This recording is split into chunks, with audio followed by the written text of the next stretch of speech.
क्या होगा अगर मैं आपको बताऊं कि टाइम ट्रैवल सिर्फ फिल्मों में नहीं होता? क्या होगा अगर मैं आपको बताऊं कि दुनिया के सबसे बड़े वैज्ञानिक, जिनमें अल्बर्ट आइंस्टाइन भी शामिल है, उन्होंने मैथमेटिक्स से साबित किया है कि टाइम ट्रैवल न सिर्फ मुमकिन है बल्कि अभी भी हो रहा है। अभी इस वक्त जब आप ये वीडियो देख रहे हैं तब भी टाइम ट्रैवल हो रहा है। आपको दिख नहीं रहा, लेकिन इस वीडियो के आखिर तक अब पूरी तरह समझ जाएंगे कि टाइम कैसे मुड़ता है, कैसे खिंचता है, कैसे धीमा होता है और कैसे तेज होता है। और सबसे जरूरी बात यह कि क्या कोई इंसान सच में टाइम में आगे या पीछे जा सकता है? जवाब आपकी सोच को पूरी तरह बदल देगा, क्योंकि टाइम वो नहीं है जो आप सोचते हैं। टाइम एक सीधी लाइन नहीं है जो सबके लिए एक जैसी रफ्तार से आगे बढ़ती हो। टाइम जिंदा है, टाइम लचीला है, टाइम को रबर की तरह खींचा जा सकता है, टाइम को धीमा किया जा सकता है, टाइम को लगभग रोका जा सकता है। और जो रूल्स टाइम को कंट्रोल करते हैं वो इतने अजीब है कि जिन वैज्ञानिकों ने उन्हें खोजा वो भी सालों तक अपनी खोज पर यकीन नहीं कर पाए। तो तैयार हो जाइए, क्योंकि हम अब तक का सबसे जबरदस्त सफर शुरू करने वाले हैं। टाइम के अंदर से गुजरने का सफर। टाइम ट्रैवल पॉसिबल है या नहीं, ये जानने से पहले हमें ये समझना होगा कि टाइम है क्या, क्योंकि ज्यादातर लोग पूरी जिंदगी बिना इस सवाल के बारे में सोचे गुजार देते हैं। हम सब टाइम को महसूस करते हैं, हम सब उसे गुजरते हुए देखते हैं, लेकिन असल में वो है क्या? हजारों सालों से फिलोसोफर्स और साइंटिस्ट सोचते थे कि टाइम बहुत सिंपल है। टाइम एक नदी की तरह है जो एक ही दिशा में एक जैसी रफ्तार से बह रही है। कल आज से पहले था, आज कल से पहले है। सिंपल, साफ, कभी ना बदलने वाला।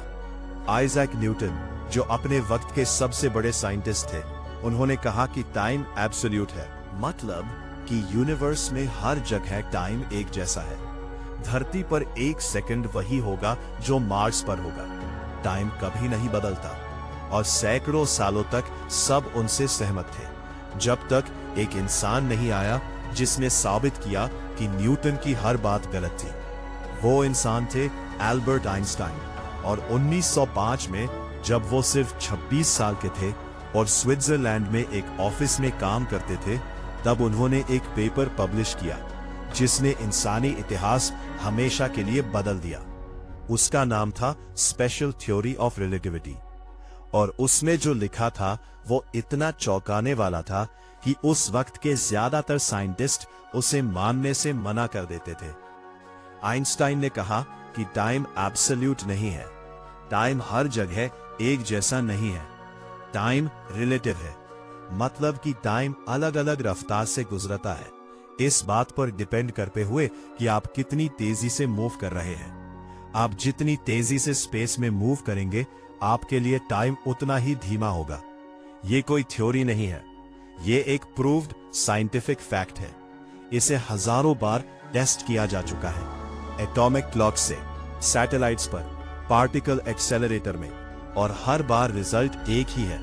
टाइम रिलेटिव है, टाइम फ्लेक्सिबल है, और टाइम को बिल्कुल मैनिपुलेट किया जा सकता है। तो अब बड़ा सवाल, क्या टाइम ट्रैवल पॉसिबल है?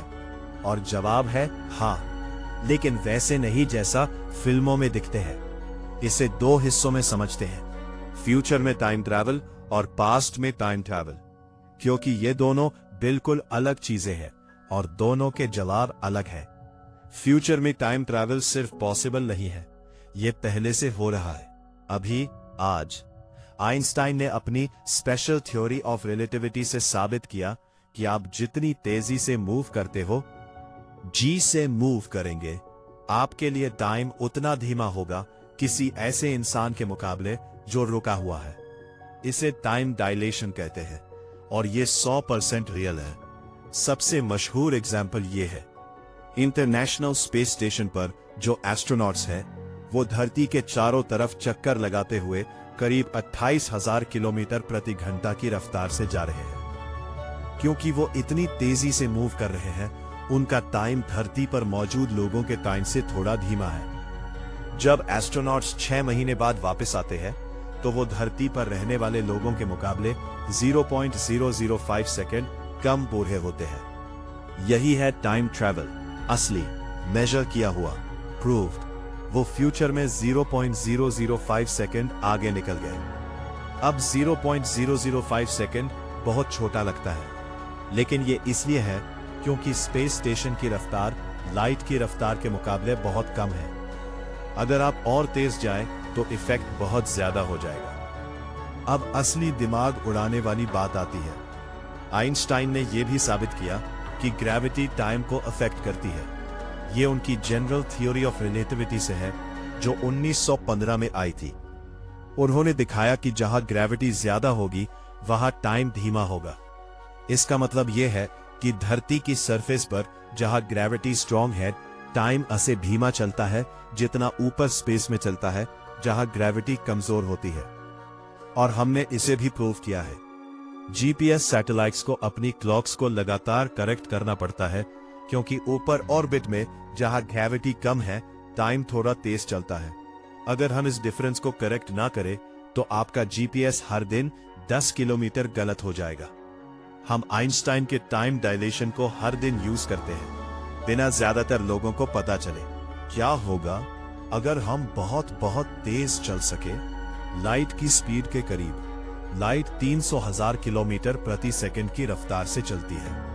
आइंस्टाइन के मुताबिक कोई भी चीज जिसमें मास हो वो लाइट की स्पीड पर नहीं जा सकती।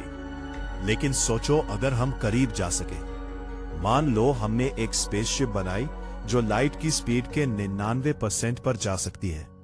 उस शिप पर टाइम का क्या होगा? जवाब हैरान करने वाला है। उस शिप पर टाइम धरती के मुकाबले 7 गुना धीमा होगा।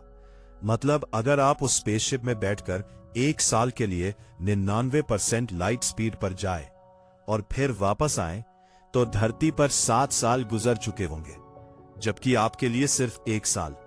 आप 6 साल फ्यूचर में पहुंच जाएंगे। आपके दोस्त 6 साल बड़े हो चुके होंगे। आपकी फैमिली 6 साल बड़ी हो चुकी होगी। दुनिया 6 साल आगे निकल चुकी होगी, लेकिन आप सिर्फ 1 साल बड़े होंगे। यही है असली टाइम ट्रैवल फ्यूचर में। साइंस फिक्शन नहीं, असली फिजिक्स, प्रूव्ड मैथमेटिक्स। और ये और भी एक्सट्रीम हो सकता है। अगर आप लाइट की स्पीड के 99.99999% पर जा सकें तो इफेक्ट इतना जबरदस्त होगा कि आपके लिए 1 साल धरती पर 7 साल के बराबर होगा। सोचो ये, आप 2025 में धरती छोड़ते हो, आपको लगता है 1 साल गुजरा। आप वापस आते हो और साल है 2725। जिसे आप जानते थे वो सब जा चुके हैं। कई पीढ़ियां आई और गई, टेक्नोलॉजी पहचानी नहीं जाएगी और आप सिर्फ 1 साल बड़े होंगे। ये जेन्युइन टाइम ट्रैवल है फ्यूचर में। लेकिन फ्यूचर में जाने का एक और तरीका है बिना स्पेसशिप के, ग्रेविटी यूज करके। याद है आइंस्टाइन ने साबित किया था कि स्ट्रॉन्ग ग्रेविटी टाइम को धीमा करती है। तो अगर आप किसी बहुत बड़े ऑब्जेक्ट के करीब जा सके जिसमें बहुत ज्यादा ग्रेविटी हो, जैसे कि एक ब्लैक होल, तो आपके लिए टाइम बहुत धीमा हो जाएगा उन लोगों के मुकाबले जो दूर है। यही वो फिल्म इंटरस्टेलर में दिखाया गया था। और हालांकि इंटरस्टेलर एक फिक्शन फिल्म है, लेकिन उसकी फिजिक्स बिल्कुल रियल है। वो फिल्म किप थॉर्न नाम के एक नोबेल प्राइज विनर फिजिसिस्ट के साथ मिलकर बनाई गई थी। फिल्म में एस्ट्रोनॉट्स एक ऐसे प्लेनेट पर लैंड करते हैं जो एक मैसिव ब्लैक होल के बहुत करीब है। उस प्लेनेट पर 1 घंटा धरती के 7 साल के बराबर है। जब वो कुछ घंटों बाद वापस आते हैं तो उनका साथी जो शिप पर रुका था 23 साल बूढ़ा हो चुका होता है। वो स्पेसिफिक सीन ड्रामेटाइज्ड है, लेकिन अंडरलाइंग फिजिक्स बिल्कुल रियल है। अब वो हिस्सा आता है जो सबसे एक्साइटिंग और सबसे कॉम्प्लिकेटेड है, पास्ट में टाइम ट्रैवल। यहां रियल फिजिक्स उस जगह मिलती है जहां हमारी अंडरस्टैंडिंग की लिमिट है। और ऑनेस्ट जवाब यह है, हम यकीन से नहीं जानते कि पास्ट में टाइम ट्रैवल पॉसिबल है या नहीं, लेकिन हम यह भी साबित नहीं कर सकते कि यह इम्पॉसिबल है। और कुछ मैथमेटिक्स सजेस्ट करता है कि शायद यह हो सकता है। पहली थ्योरी है वर्म होल्स। एक वर्म होल एक हाइपोथेटिकल टनल है स्पेस टाइम में जो दो अलग अलग पॉइंट्स को कनेक्ट कर सकती है। सिर्फ दो अलग जगह नहीं, बल्कि दो अलग टाइम्स।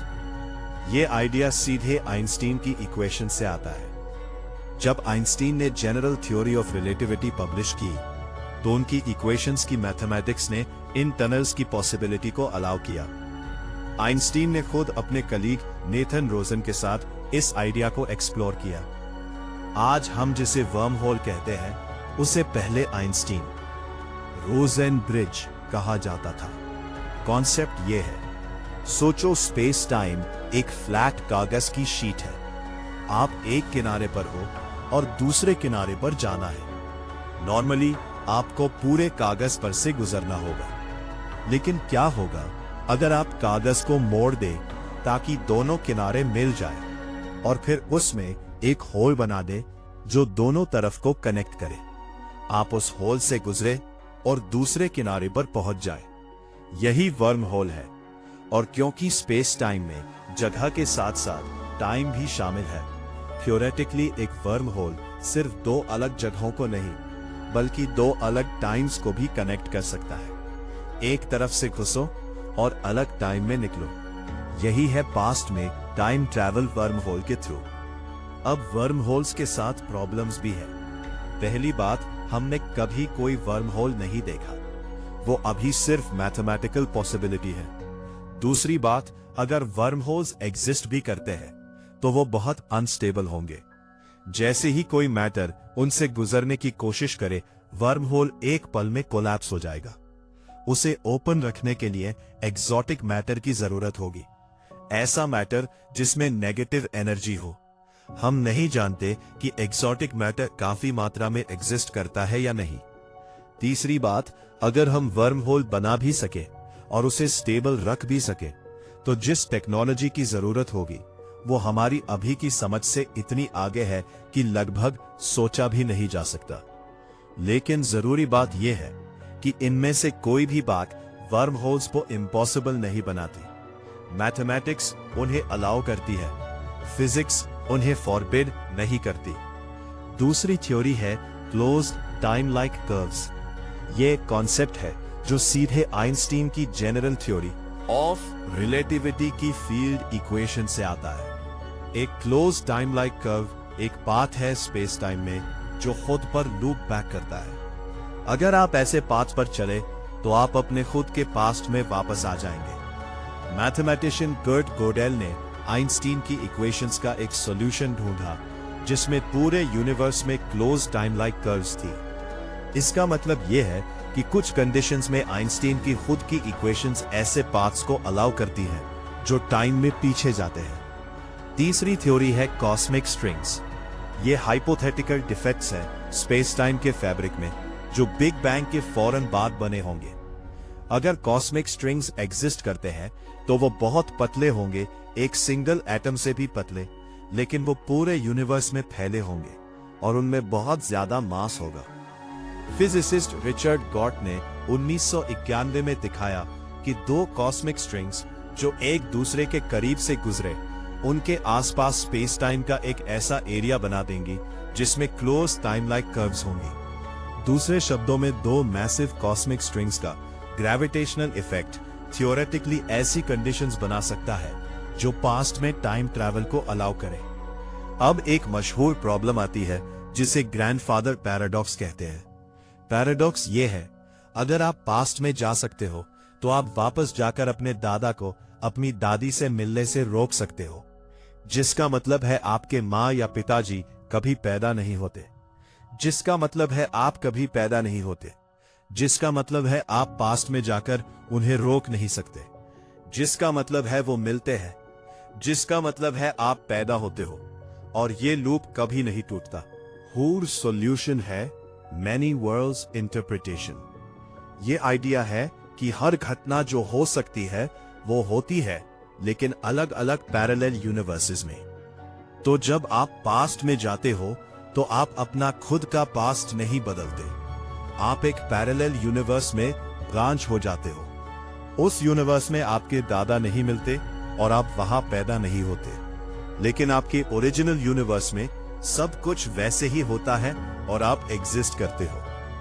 यह इंटरप्रिटेशन आज बहुत से फिजिसिस्ट गंभीरता से लेते हैं। स्टीफन हॉकिंग ने एक आइडिया दिया जिसे उन्होंने क्रोनोलॉजी प्रोटेक्शन कंजेक्चर कहा। उन्होंने सजेस्ट किया कि फिजिक्स के नियम खुद ही पास्ट में टाइम ट्रैवल को रोकते हैं। जब भी ऐसी कंडीशंस बनती हैं जो पास्ट में जाने को अलाउ करे, यूनिवर्स में कुछ आकर उसे रोक देता है। उन्होंने इसे नेचर का तरीका बताया, इतिहास को सेफ रखने का। लेकिन बाद में हॉकिंग ने खुद कहा कि वो पूरी तरह यकीन नहीं थे और ये सवाल अभी भी खुला है। शायद पास्ट में टाइम ट्रैवल के खिलाफ सबसे दिलचस्प आर्ग्यूमेंट वो है जिसे टूरिस्ट आर्ग्यूमेंट कहते हैं। अगर पास्ट में टाइम ट्रैवल पॉसिबल होती और अगर इसे कभी भी फ्यूचर में इन्वेंट किया जाएगा, तो आज और हमारे पास्ट में फ्यूचर से आए टाइम ट्रैवलर्स भरे होते। हम उन्हें हर जगह देखते और फिर भी हमें कोई नहीं दिखता, तो सब कहाँ है? लेकिन इस आर्ग्यूमेंट के जवाब भी है।